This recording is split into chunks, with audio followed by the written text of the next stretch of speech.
If you can't hold down your campus, what you doing running to other meetings? It just doesn't make sense. If you're at Lehman, you should be able to pull out 1,000, 2,000, 3,000 students, 4,000 students. What's the population? Anybody here from Lehman College? All right, BMCC, what's the population? 25,000. 25,000. 24,421. There you go. That's what I'm talking about. Know your campus, organize your campus. All right? So when y'all pull people out, each campus is responsible for pulling people out. So you got to organize first on your campus, and it's like Louis said, get together with people who are like-minded. Don't waste your time in hours and hours of debate. Don't waste your time. Get people who are serious, who want to make the change, who want to fight, and who want to organize. That's the first level. Second level, reach out to them clubs. The clubs are already organized, but they don't have political content. That's why you're there. You're there to help provide that political content. Reach out to the student government. Yeah, a lot of student government people want to be politicians, and they want to be advocates, but you know what? You always find somebody in student government who's real. You always find at least one person who's real in there. And you reach out to student government, and you start to use their contacts. You start to submit your proposals. You start to get money to build your movement, right? So the professors, a lot of professors, they'll tell you on the sneak, oh, I'm a communist, or I'm a nationalist, or I'm a revolutionary. But they're not going to come out and say it. So you know what, professor, since you a communist, you a nationalist, you a revolutionary, can I come to your class and speak? Can I come to your class and talk to the students? You got a captive audience, right?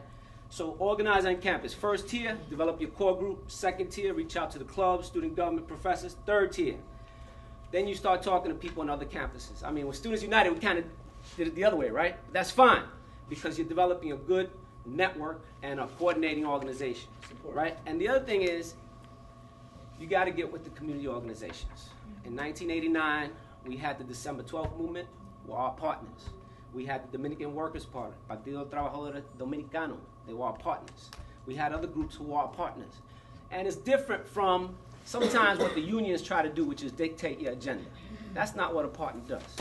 A partner comes in, he shares the resources that partner has because that partner wants to advance the struggle. Not trying to co-opt your movement.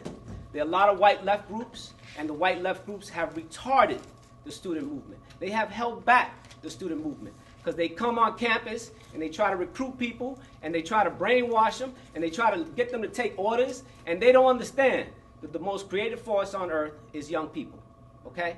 And what young people need is support, and they will do the right thing. They will be creative, they will build, and they will take power. So a lot of these left groups, they have held back the movement. That's why I was at a meeting of Students United this summer, and I felt like crying. Because I said, you know what? This is where it's at. This is where it's at. Because the white left groups ain't here messing things up. There ain't other people in here trying to tell students what to do. And that's our position in People Power Movement. We support the students. We support the students, and we support the students because the students can do it. Yeah. Yeah.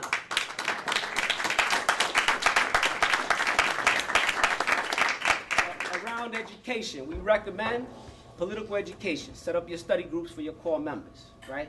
You got to know what happened, you got to know what's happening, and you got to be able to see what's coming. And if you don't study, you're only guessing. If you don't study, you're only guessing. And this is not about guesswork. This is about being serious and about power. So you got to approach it that way. The other piece is you have your popular education. At City College, 12 to 2 is club hours. The NAC Plaza was the place where all the clubs set up. It was the place where everybody met when it was cold. What did we do? Guess where we were at?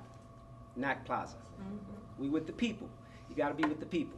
In the warm time, the plaza outside what do you call it? Finley Plaza was open. And what we would do is we would get students from the fine arts department to sing, to dance, do poetry, theater, right? Theater.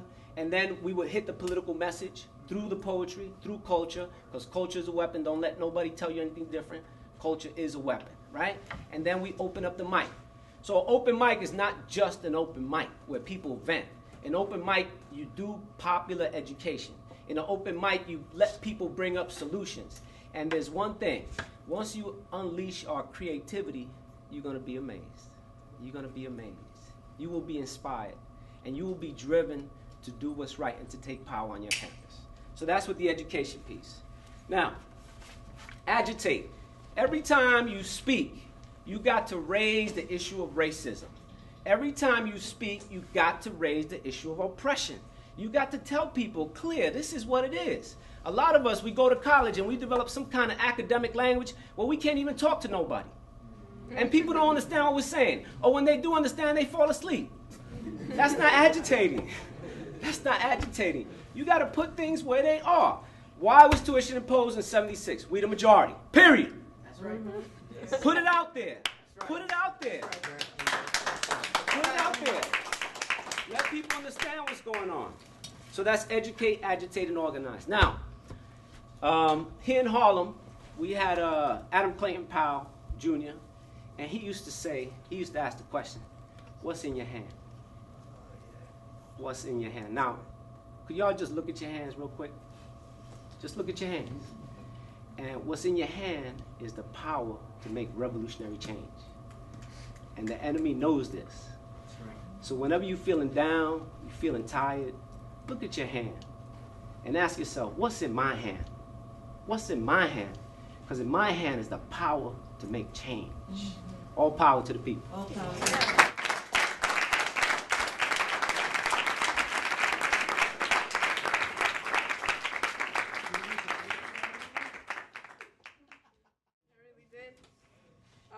And for me as a new organizer in my school, but very passionate, you know, you really need to use these tools. And I took every single note down. I hope you guys took mental notes, because we're really going to need them, guys, because this is going to be a long fight, right? A lot of apathy, a lot of people who are going to compromise and say, no, this.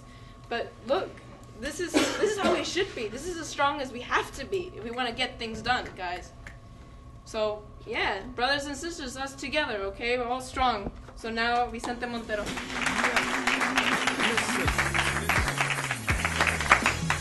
Okay, so how do I follow up Mark? Very difficult unless you're walking behind him. Quick of the history. In 1988, I'm sitting there protesting because they're taking away our clubs. He mentioned clubs, right? That's how we got it, right? We're protesting because they're taking away our club spaces. Why are they doing this? Historically, you see where CUNY comes from. Students get together and mainly get together around the clubs. It's a strong force. When you divide them so each other is fighting, because the Caribbean Student Association and the Dominican Student Association want the same space, now you got them fighting amongst each other. You know, the whole divide and conquer deal. Well, in 88, we were beyond that. You know, we were in this little metal hut in City College. If you know City College at all, Shepherd building right there, that lawn. The math hut doesn't exist anymore, but right in front of the administration, there was an L-shaped building. And they moved us there in 84, and by 88, we were together. We were having parties together. We were studying together. The Latin American Student Association, the engineers, and the Dominican Student Association, and the Ecuadorian Student Association will take down walls, and they will bring out and do the engineering problems for their finals. It was criminal, the work that they gave them, but they're doing all these things. Now we're tight. We're having parties together. We're doing fundraisers together. So they say, no, this is not going to happen. We got to split them up. We say, no. We went and started fighting in 89. Mark saw that I had a big mouth, very little political understanding, but a big mouth. He said, come here, we need your big mouth, but you got to learn. So you got to do your political education. And you know, I'm 20 and something, and I'm like, hell no. What if these old people know what they're doing, right? Well, just listening to Louis, and everything that we did, everything we stood up for, we could have just taken a fax, you know, a copy of what they did, and just put it. Obviously, we had it easy because they had already opened the door. We had numbers. We were the majority. So we had it easy. They did all the hard work. But we follow up. In 1975, the beginning of the end of open admission started. They succeeded in 1999.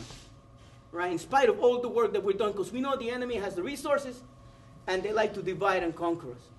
I'm here to talk about the 91, you know, but a little bit of everything that's happening there in 75, and the struggle with the students. They also stood up. By 89, with this tuition hike and budget cut, it had been a while, and we were feeling it.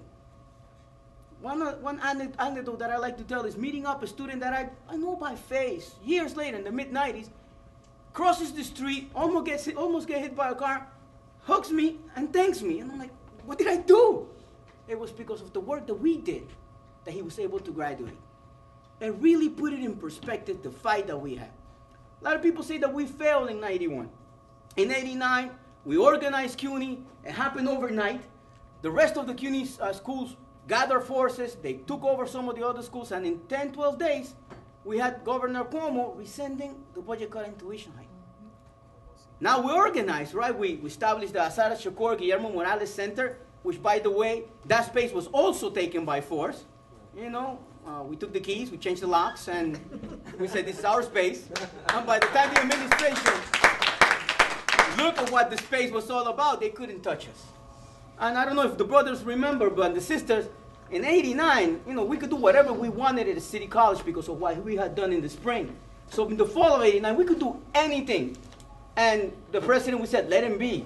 They didn't want any trouble. They wanted us to stay calm and mellow.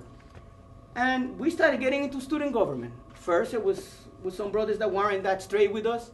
And later on, with Ricky.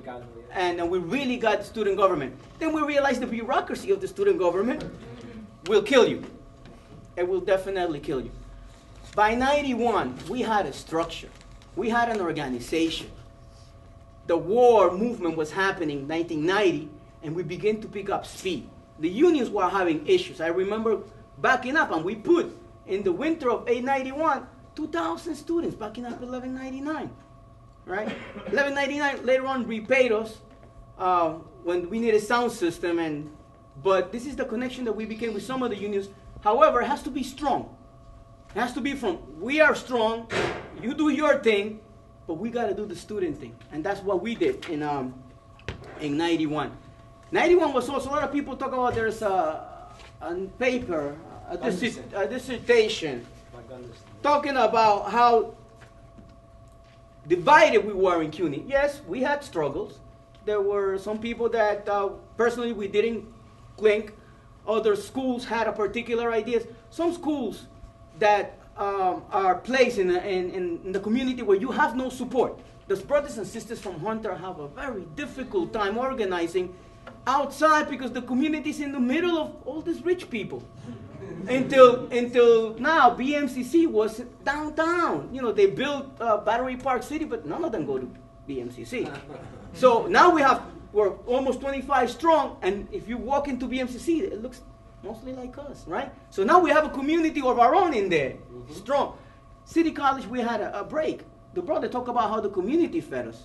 It happened in 89 and in 91. If I tell you the little story, it used to be George's donut shop. Anybody knows that? Maybe some of the other folks back there, right there on 125th Street. The line used to go around the corner every day for those best donuts in the damn world. They called us 3 or 4 days into the first takeover in 89 and said, we got some donuts. I go to pick them up. You know, mind you, I hadn't slept all day. I had to organize people. I get there about noon, and they have a couple of boxes on the table, and, you know, I thought they were mine, and the lady, oh, I'm busy, give me a minute. So I waited for about 10, 15 minutes, and they're putting these piles of boxes together. So, oh, they got a big sale, you know, good for them. And then she comes out, gives me the 2 boxes, and says, you know, here you go, I'm sorry for the smallness of the gift. Now, in each box, maybe there were 4 dozen donuts, and I was like, oh, happy. And she goes, oh, can you handle it? Sure, I can handle 2. What about these? 3 piles of donut boxes this high, and she was so sorry that she couldn't feed us any more than that. That's the support and the advantage that schools like City College have over all the schools, the community. Mark has talked about the community. Well, yes, in 91, we did not rescind tuition hike and budget cut. But division, how long did it take before, 18 schools were closed? A day or 2? And those that weren't, there were citywide, CUNY-wide teams that would go over there and close them down, like the brothers in City Tech. The brothers would close City Tech 3 times.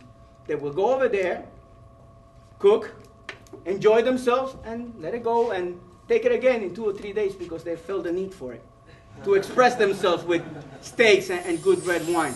If you don't respect yourself, so we had unity. We didn't have the unity that so please respect yourself. If you don't love yourself, nobody's gonna love you.